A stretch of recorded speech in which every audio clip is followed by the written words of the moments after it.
Alright, so it's been a while. Obviously, as you know, it's been summer holidays, kids have been off school, so I've just not had time to do any videos, but today I've got a little bit of time to myself. So, the next saga for the Supra was going to be the clutch and the gearbox and getting all that mated up to the engine, then I can get the engine sat in the car, looking all nice. But I've run into a couple of problems. Basically, I bought one of these, a uni-clutch. So, uni-clutch red, not that you can see it in there really, but it is the red version. Clutch side, spot on, nothing wrong with that. But the universal sort of fitting kit for the gearbox says it should fit my dual mass flywheel, but unfortunately the location of the dowels isn't allowing me to do that, and the splines that are in there don't fit on the splines on my V160 gearbox.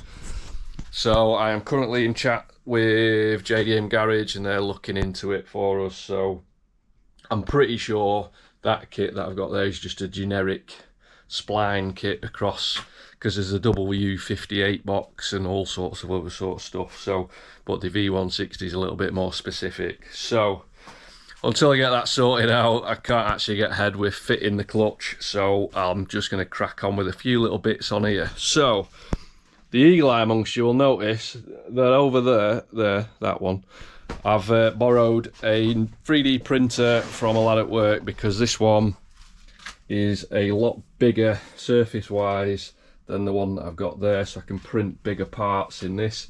It's about the same speed as mine, but it just does bigger bits.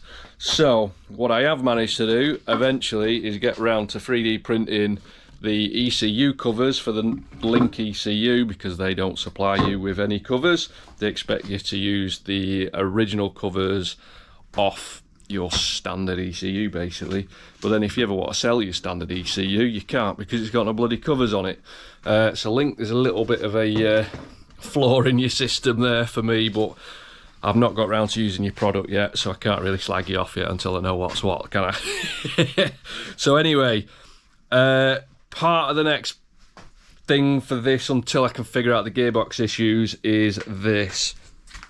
So basically the gearbox cradle, as you can see, there's a bit of play. If I can hold myself still, there's a little bit of play and a bit of movement, especially in that one there. Can you see all that movement there? So my plan is to strip that little cradle off there and then get to 3D printing some new bushes for it in some nice nylon. So it'll be nice and not solid, still have a bit of anti-vibration in it, but just not quite as sloppy as what it is at the moment. So let's get to it.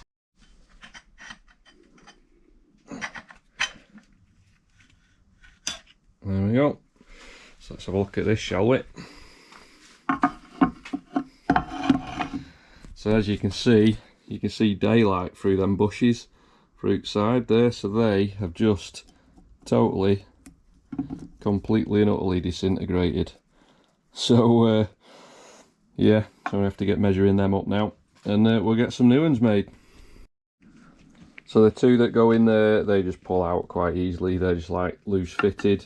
But again, here's the other side, so as you can see, they are just corroded to the point you can see what bits of rubber just dropping out of it.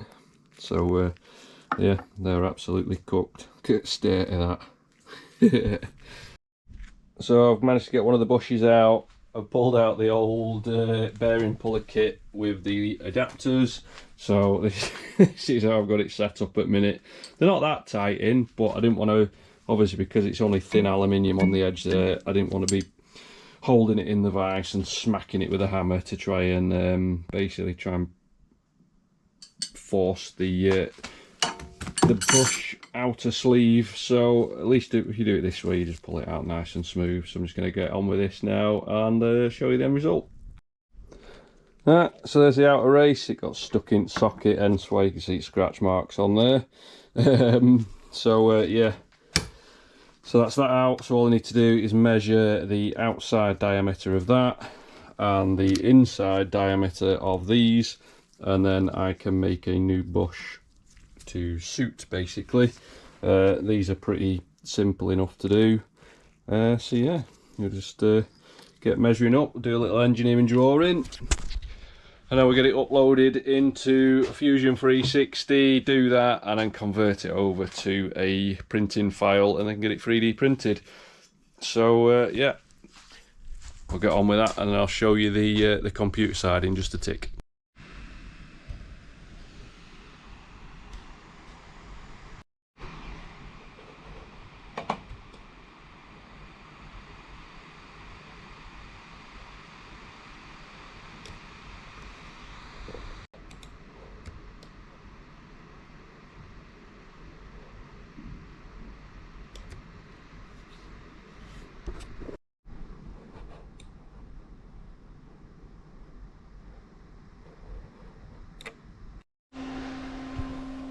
So from the drawings that I did then in that last little clip, it's now onto the 3D printer. So I'm just in the process of swapping out the PLA for the TPU. So this stuff's a lot more like soft and malleable. As you can see, it's quite squidgy. So that'll be nice and soft for the bushes. So I'm just waiting for this to preheat now. Then I can remove the filament out of the top of the printing head there and get it swapped out for the TPU.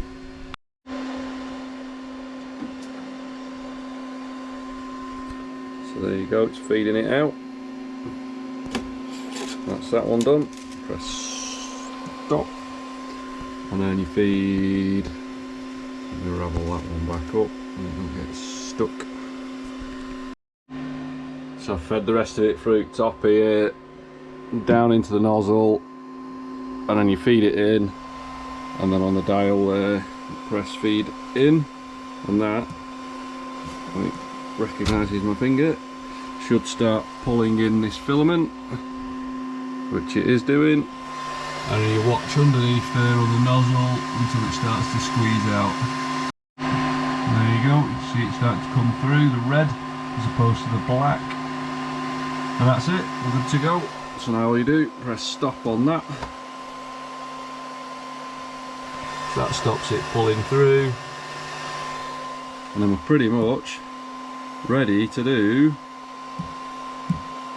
a print. So got it in here, look, gearbox.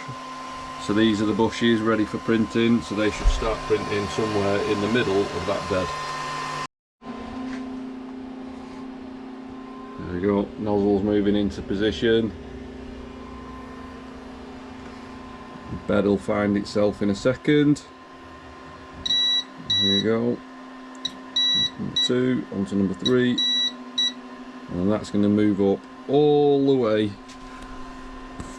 to the underside of the nozzle that you can see in there, and then once it's happy, the print will start. And there you go, print starting now. Sorry about the quality, you are looking for your perspex box. So yeah, there we go. It's got to leave that for 45 minutes now, so I'll show you soon. So as you can see, that's the first layers complete. So hopefully when these come out of the print, obviously these are the first print, these are the first prototype, so hopefully they fit, and if they do then I'll print 2 more, but we'll see how we get on with these. There we go, a little bit of stringing, but we can sort that out. Right then, so that's all the 3D printing done, and between me showing you this and what I'm about to tell you, I've done a bit more 3D printing. So this was the initial design, and I totally forgot about the bushings that go through it, because these are actually your spacers, and that's just your dampening force. So unfortunately, that hole in the middle of there is too small. So to print Mark II. So Mark II is better because the inside fits that little collet that I just showed you, but unfortunately on this one, when you install it into the housing on here, when it slides in there, although it looks like it's quite snug, as you can see, it rattles loose. It's really quite loose in there. You can just push it right through with your fingers without any pressure at all. So unfortunately, that one was ever so slightly too small. Excuse me, I'm going to sneeze. Right, that's the sneezing done. So yes, so Mark III, sorry, was this one. Ever so slightly bigger in diameter, so it fits inside there a lot more snug, I should say. So that actually takes a bit of squeezing to get in there. And then these collets, I can't do it with one hand whilst I'm filming, but these collets actually, I can't do it with one hand. They push into the inside of those bushes. And then I got a bit bored and decided to do them in the rubbery black as well as the red, so that I can decide later whether I want to go black or whether I want to go red. So I'm not quite sure. They're both the same rubbery properties. The I can never remember the name of the filaments, but one's rubbery, one's hard plastic, and they're the rubbery ones. So yes, so that's all been done. I've put this part through my parts washer. As you can see, I have given it a bit of a cleaning because it was absolutely filthy, and every time I picked it up I got dirty hands. So the next job I'm going to be taking on is the gearbox. So I'm going to get that outside, either onto the parts washer or sort of just with the angle grinder with a whizzy wheel on it, and just give it a really good cleaning up. So yes, that is the next part of the saga. So until then, I'm going to leave you with that. Not much of a video, but we're getting there. There's still little things ticking away in the background, as you know, and everything just takes time. With it being the school holidays that we've just had, little lad's been off school for 6 weeks. He's only just gone back on Tuesday, because even Monday they threw an inset day in on us. So yeah, that's about it really. So hopefully, if you like my video, give us a like, give us a follow, and we'll see you soon.